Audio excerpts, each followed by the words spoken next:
বর্তমান সময়ে বিদ্যুৎ আমাদের জীবনে কতটা গুরুত্বপূর্ণ সেটা তো আপনারা সবাই জানেন। এখন ছোট থেকে বড় সমস্ত কাজের জন্যই বিদ্যুতের প্রয়োজন হয়। প্রতিদিনকার জীবনে মোবাইল, ল্যাপটপ চার্জ দেওয়া থেকে শুরু করে লাইট, পাখা, মোটর বা বড় বড় ফ্যাক্টরি চালানো সব কিছুর জন্যই ইলেকট্রিসিটির প্রয়োজন। বর্তমানে বিদ্যুৎ অন্ন, বস্ত্র, বাসস্থানের মতোই গুরুত্বপূর্ণ হয়ে গেছে। কিন্তু ইলেকট্রিসিটির আবিষ্কার হলো কিভাবে সেটা কি আপনারা জানেন? বন্ধুরা, আজকের এই ভিডিওতে আমি আপনাদের জানিয়ে দেব যে বিদ্যুৎ কে এবং কবে আবিষ্কার করেছিলেন। এর পাশাপাশি এটাও বলবো যে আমাদের এই পৃথিবী ইলেকট্রিসিটি নামের উপহারটা কবে পেয়েছিল। তাই শেষ পর্যন্ত ভিডিওটা অবশ্যই দেখুন। কিছু কিছু আবিষ্কার এমন হয় যেটা সম্পূর্ণ জগৎটাকে বদলে ফেলে। বিদ্যুতের আবিষ্কারটাও অনেকটা এরকমই ছিল।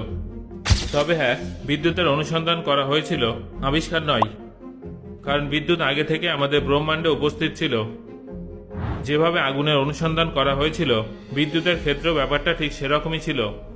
এনার্জি কখনো শেষ হয় না, বরং একটা রূপ থেকে অন্য একটা রূপে কনভার্ট হতে থাকে। বিদ্যুতের অনুসন্ধানে বড় বড় বিজ্ঞানীদের অবদান আছে। ইলেকট্রিসিটি কোনো একজন বিজ্ঞানী অনুসন্ধান করেননি, বরং এটা অনুসন্ধানের পর একাধিক বিজ্ঞানী বংশ পরম্পরায় এর মধ্যে সংশোধন এনেছেন এবং বিদ্যুৎ তৈরির নতুন নতুন কৌশল আবিষ্কার করেছেন।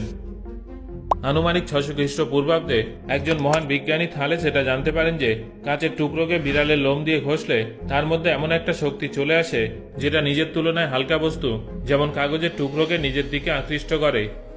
কিন্তু সেই থিওরির উপরে খুব বেশি গুরুত্ব দেওয়া হয়নি। অনেকে তো এটাকে কালো জাদুর তকমাও দিয়েছিল।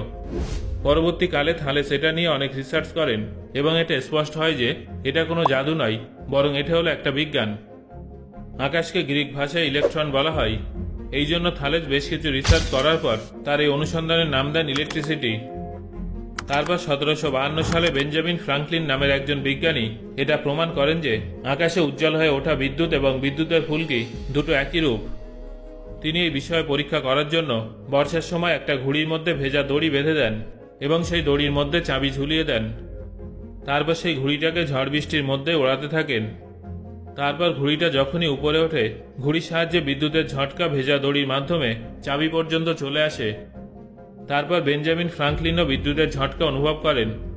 এখান থেকেই তিনি প্রমাণ করে দেন যে আকাশে গর্জন করে ওঠা বিদ্যুৎ এবং ইলেকট্রিসিটি প্রায় একই ধরনের ব্যাপার। তিনি নিজের প্রাণের ঝুঁকি নিয়ে এই অনুসন্ধানটা করেছিলেন। 1800 সালে ইতালিয়ান ফিজিসিস্ট অ্যালেসান্ড্রো ভোল্টা একটা দুর্দান্ত বিষয় অনুসন্ধান করেছিলেন। তিনি প্রমাণ করেছিলেন কেমিক্যাল রিয়াকশনের মাধ্যমেও বিদ্যুৎ উৎপাদন করা সম্ভব। তিনি একটা ইলেকট্রিক সেল আবিষ্কার করেন যার সাহায্যে বিদ্যুৎ পাওয়া যেত।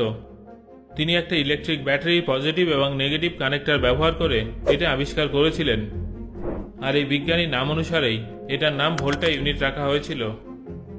ডিসি আবিষ্কারের পর 1831 সালে মাইকেল ফ্যারাডে বিদ্যুৎ অনুসন্ধানে সবথেকে বেশি যুগান্তকারী কাজটা করেছিলেন।